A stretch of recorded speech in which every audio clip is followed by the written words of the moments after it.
আকাশের দিকে তাকিয়ে ভেবেছেন এই বিশাল নীল আকাশটা উপরে কিভাবে ভাসছে, যার নেই কোনো খুঁটি, নেই কোনো স্তম্ভ, নেই কোনো গার্ডার, তবুও প্রতিনিয়ত আমাদের মাথার উপর শূন্যে দাঁড়িয়ে আছে নিখুঁত ভারসাম্যে, নিঃশব্দে। কখনো কি মনে প্রশ্ন জেগেছে এই বিশাল বিস্তৃত আকাশ কি করে স্থির রয়েছে? খুঁটি বা পিলার না থাকলেও আছে কি কোনো এমন শক্তি যা ধরে রেখেছে পুরো মহাকাশকে? দর্শক, চলুন আজ আমরা এই প্রশ্নগুলোর উত্তর খুঁজি কোরআনের আলোকে আর বিজ্ঞানীদের গবেষণায়। একসময় মানুষ ভাবত আকাশ বোধহয় দানবাকৃতির কোনো খুঁটির উপর দাঁড়িয়ে আছে। কেউ ভাবত আকাশের সেই খুঁটিটি বোধহয় পাহাড়ের মাথায় রাখা। কিন্তু আজ থেকে প্রায় ১৫০০ বছর আগে মহান আল্লাহ জানিয়ে দিয়েছেন, আল্লাহুল্লাযী রাফা'আস সামাওয়াতি বিগাইরি আমাদ। আল্লাহই ঊর্ধ্বদেশে আকাশমণ্ডলী স্থাপন করেছেন স্তম্ভ ব্যতীত। স্তম্ভ বা খুঁটি ছাড়া এ পুরো মহাকাশটা কিভাবে স্থির রয়েছে তার উত্তরও দেয়া হয়েছে পবিত্র কোরআনে। ইরশাদ হচ্ছে, ওয়ামিন আয়াতিহি আন তাকুমাস সামাউ ওয়াল আরদু বিআমরিহি। আর তার দৃষ্টান্তগুলোর মধ্যে রয়েছে তারই আদেশে আসমান ও জমিন স্থির আছে। অর্থাৎ খুঁটি না থাকার পরেও একমাত্র আল্লাহর নির্দেশের কারণেই আকাশ ও পৃথিবী ভেঙে না পড়ে স্থির রয়েছে।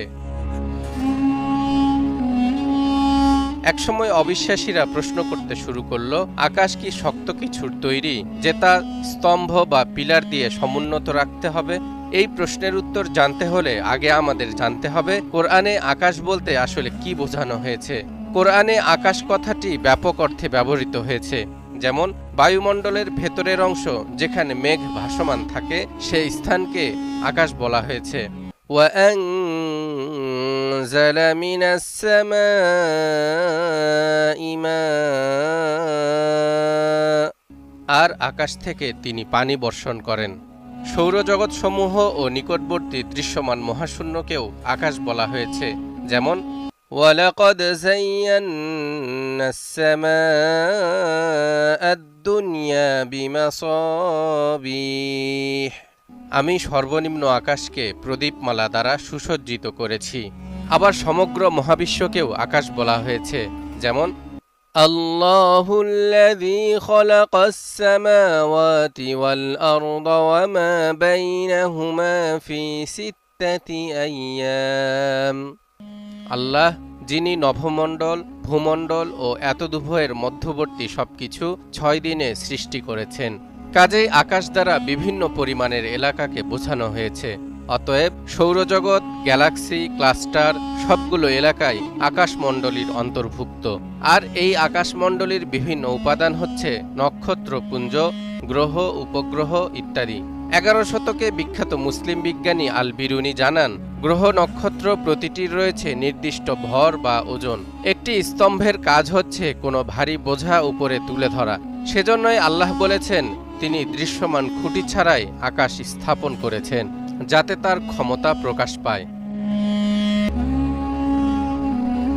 এখন একটি প্রশ্ন ওঠে, নক্ষত্র আর গ্রহ উপগ্রহগুলোর যদি সত্যিই ভর থাকে তাহলে সেগুলো কি করে মহাশূন্যে ভেসে বেড়াচ্ছে? এর উত্তরও আল্লাহ দিয়ে রেখেছেন অন্য একটি আয়াতে। ইরশাদ হচ্ছে, খালাকাস সামাওয়াতি বিগাইরি আমাদিন তারাউনাহা। তিনি খুঁটি ব্যতীত আকাশমণ্ডলী স্থাপন করেছেন, তোমরা তা দেখছ। মূলত এই আয়াতের মাঝেই লুকিয়ে রয়েছে এক গভীর বৈজ্ঞানিক ইঙ্গিত। আকাশে দৃশ্যমান কোনো খুঁটি বা শক্তি তো আমরা দেখি না, যা মহাকাশটাকে শূন্যে ধরে রাখে। কিন্তু তাই বলে কি অদৃশ্য কোনো খুঁটি বা শক্তি থাকতে পারে না, যা মানুষ দেখতে পায় না?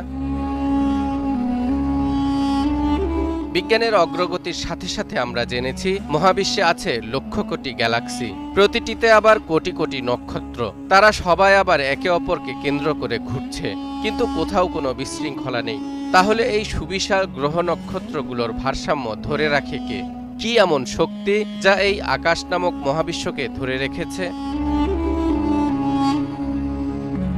17 শতকে স্যার আইজ্যাক নিউটন ব্যাখ্যা দিলেন গ্র্যাভিটি তত্ত্বের। তিনি বললেন, মাধ্যাকর্ষণের এই অদৃশ্য শক্তি পৃথিবীকে টেনে রাখে সূর্যের কক্ষপথে, চাঁদকে রাখে পৃথিবীর চারপাশে।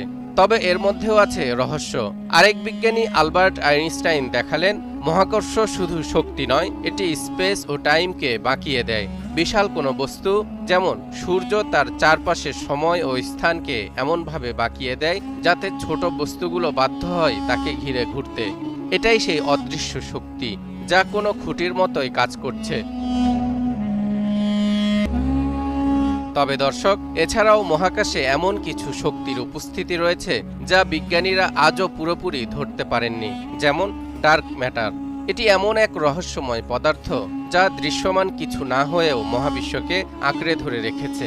ঠিক তেমনি ডার্ক এনার্জি এক এমন অজানা শক্তি যা মহাবিশ্বকে প্রসারিত করে যাচ্ছে। এগুলোও হতে পারে সেই অদৃশ্য স্তম্ভের অংশ। মানুষ যতই জ্ঞান অর্জন করুক, শেষ সীমায় গিয়ে সে আবিষ্কার করে এই সৃষ্টি জগতের পেছনে রয়েছে এক মহাপরিকল্পনাকারী, এক নিয়ন্ত্রক, এক মহান স্রষ্টা। তিনি আল্লাহ, যিনি ঘোষণা দেন, ওয়া ইলাস সামাই কাইফা রুফিআত, তোমরা কি আকাশের প্রতি লক্ষ্য করবে না কিভাবে তা উচ্চ করা হয়েছে?